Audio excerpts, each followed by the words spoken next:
Now we want to look at the reduced or echelon form and turn it into the general solution. Let's start off by writing the linear system that's associated with the reduced row echelon form of the augmented matrix. This first row, which reads 1, 0, negative 3, 0, 5, will correspond to the equation x1, 0 plus 0x2 minus 3x3 plus 0x4 is equal to 5. The second row, which reads 0, 1, 2, 0, negative 3, will correspond to the equation x2 plus 2x3 equals negative 3, with no entries for x1 and x4. This third row, which reads 0, 0, 0, 1, 0, corresponds to x4 equals 0. And this fourth row, which reads 0, 0, 0, 0, 0, corresponds to the equation 0 equals 0. So we're like, oh, we're not going to write that. I'm just going to cross that out. We don't need to tell people that 0 is equal to 0.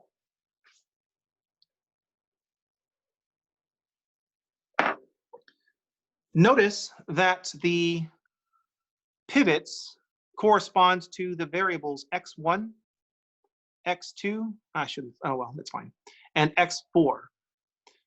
The pivot columns tell you what are the basic variables. So we call x1, x2, and x4 the basic variables. x1, x2, and x4 are basic variables.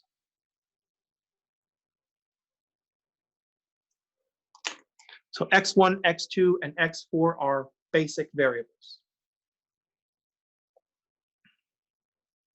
We're not trying to be insulting, we're just, but they do drive Toyota Camrys, but I mean, they're just basic variables, that's what we call them. The non-pivot column tells you the free variables. Notice that x1, x2, and x4 can all be written in terms of x3, which is the free variable. x3 is the free variable. I shouldn't say the, like there's always going to be one. There might be none, there could be more. Is a free variable. So the basic variables come from the pivot columns. The free variables come from non-pivot columns. To write the general solution is to write the basic variables in terms of the free variables. So to write the general solution,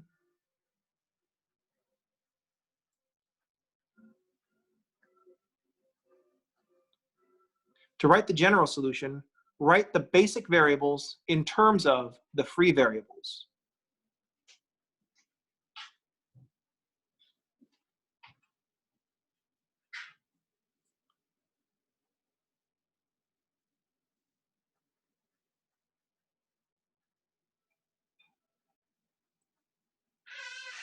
To write the general solution, we write the basic variables in terms of the free variables.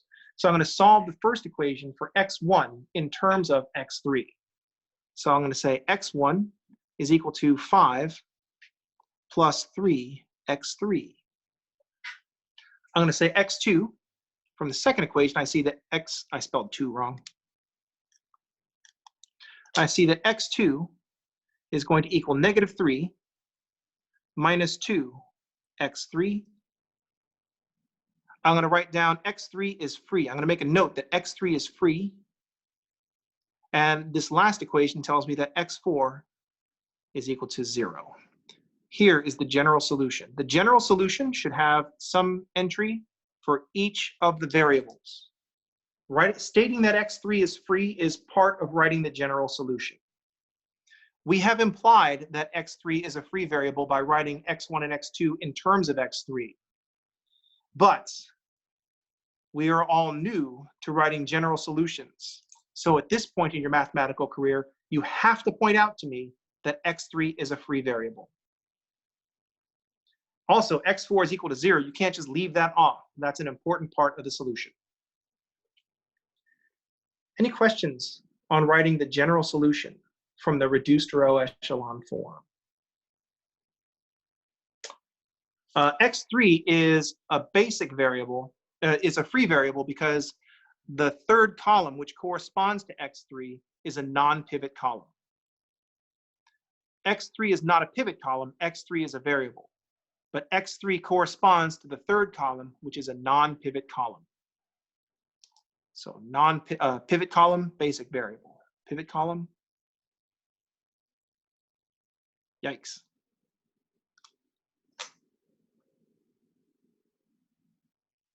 Correspond to basic variable. Non-pivot column, columns correspond to free variables.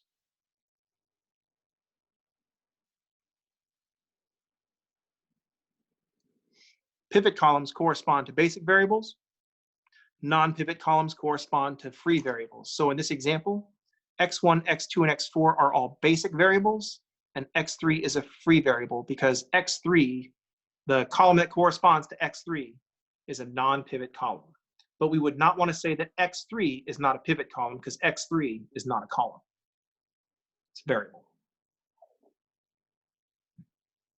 So when we write the general solution this way, we have a solution for every value of x3. So what this means, since x3 is a free variable, this means that there is a solution. We have infinitely many solutions, and there's one for every value of x3. So there are infinitely many solutions.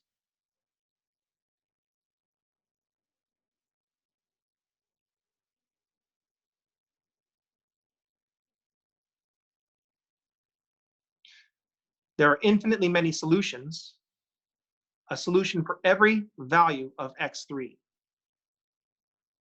One for every value of x3. So if x3 is equal to 0, we get the solution 5, -3, 0, 0.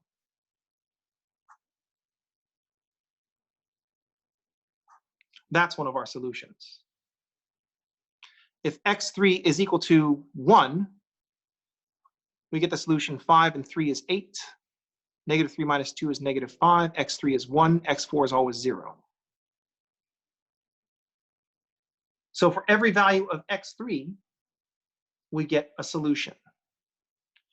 If x3 is equal to pi, then we get the solution 5 plus 3 pi, -3 minus 2 pi, pi, and x4 is 0.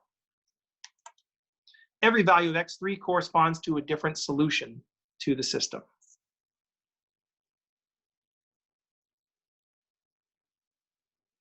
Any questions?